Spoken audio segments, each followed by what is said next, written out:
Ngayon alam mo na ang insurance hindi lang basta papel. Nagsimula to dahil sa takot.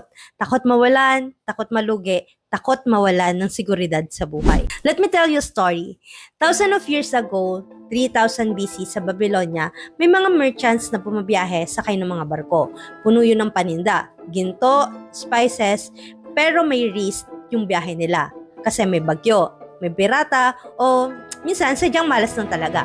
Kaya nagkaroon sila ng sistema na kapag umutang sila para sa goods, may tinatawag na bottom-re contract.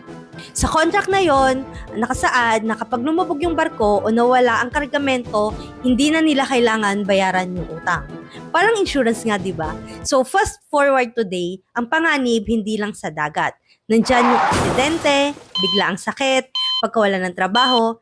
Kaya ngayon, may life insurance, may health, accident at income protection na. Iba-iba man ang form, iisa lang yung layunin nila. Protection.